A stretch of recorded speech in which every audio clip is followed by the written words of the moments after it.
Good evening. The National Telecommunications Commission is suspending the operations of Sunshine Media Network International for 30 days. According to the NTC, the suspension was initiated in response to House Resolution number 189, which urged the suspension of SMNI over alleged violations of its franchises terms and conditions.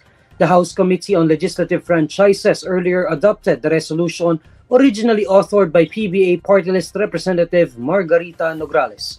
Nograles previously said that Section 4 of SMNI's legislative franchise restrains them from using its stations or facilities to propagate false information. The suspension was issued together with a show-cause order against Suara Sugul Media Corporation, or the business name of SMNI. The NTC instructs SMNI to provide a written explanation within 15 days from the date of receipt as to why it should not face administrative sanctions. On December 19, the Movie and Television Review and Classification Board suspended 2 SMNI programs. It suspended Gikan sa Masa para sa Masa due to alleged threats issued by former President Rodrigo Duterte in the program, and the Laban Kasama ang Bayan after hosts wrongly claimed that Speaker Martin Romualdez spent 1.8 billion pesos for travel. China says it hopes the Philippines will work properly with them to manage the maritime dispute in the South China Sea. In a press conference, a Chinese Foreign Ministry spokesperson Wang Wenbin says China's position on maritime disputes with neighboring countries has not changed. He adds that China has always managed disputes through dialogue and consultation. This comes after Chinese Foreign Minister Wang Yi told the Philippines to address through dialogue serious difficulties in their relations over the South China Sea, warning that any miscalculation would prompt Beijing to defend itself and respond resolutely. Foreign Affairs Secretary Enrique Manalo had said he and his Chinese counterpart noted the importance of dialogue in addressing issues. The Chinese Foreign Ministry spokesperson reiterates Beijing's determination to, quote, safeguard its sovereignty, urging the Philippines to make rational decisions and follow effective way of getting along with neighbors. 当然，中方维护自身主权和正当权益的决心也不会变。希望菲方理智抉择，遵循邻里相处的有效之道，和中方一道妥善处理和管控好当前海上局势。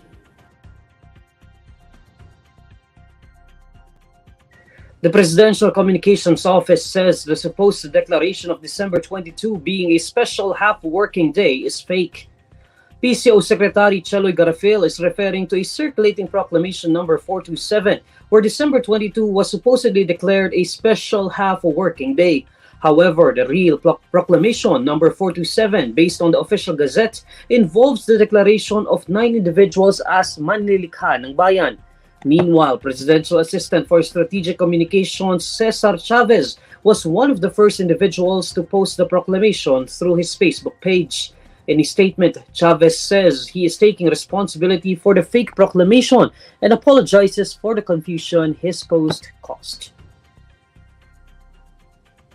Defense Secretary Teodoro says the talks for a visiting forces deal between the Philippines and Japan may be finished by next year.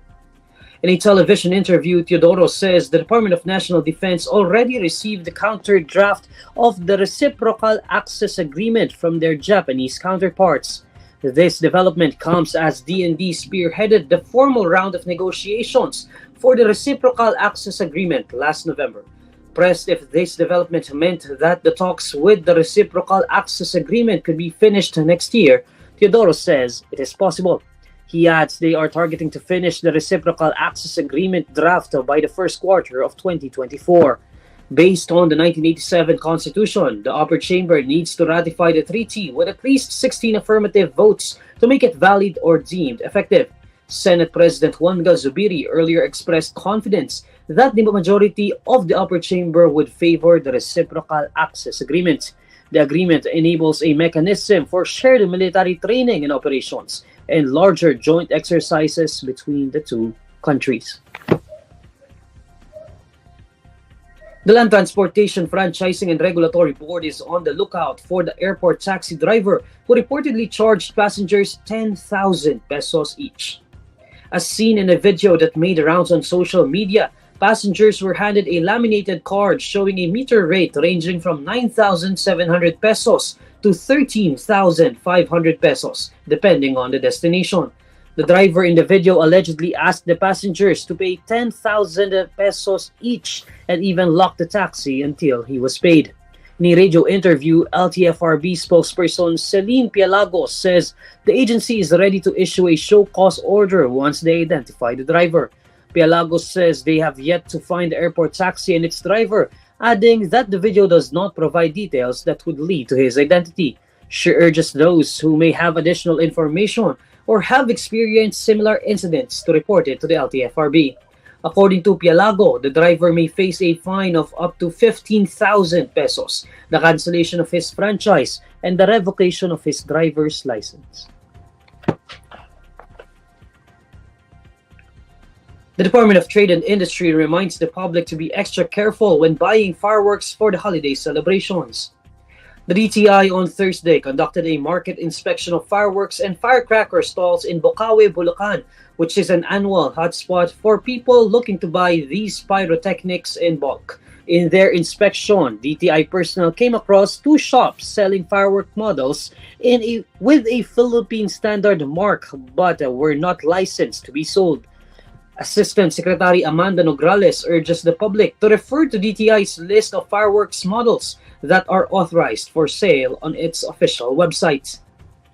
Reminder po sa mga consumers, katulad po nung nahuli natin kanina, hindi porket merong PS mark yung fireworks or firecrackers na binibili natin, lehitimo na yon. So ang nakitaan natin, merong PS mark, pero yung modelo na yon, hindi po siya license ng DTI na ibenta ng manufacturer. So, hinihikayat natin ang mga consumers para maging aware sila na i-check po ang listahan ng mga modelo na maaaring ibenta ng ating mga manufacturers na may lisensya.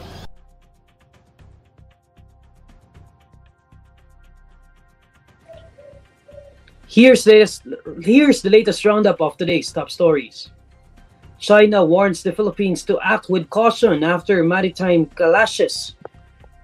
Ex-cop Jerry Valeroso to recant accusations against former Senator Laila de Lima.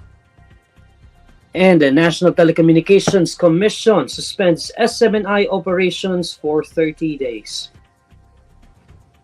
And these are the stories you need to know today. I'm Neil Mercado. Follow INQUIRER.net on Facebook, X, YouTube, TikTok, Instagram, and Reddit. For more stories, visit INQUIRER.net. Good evening.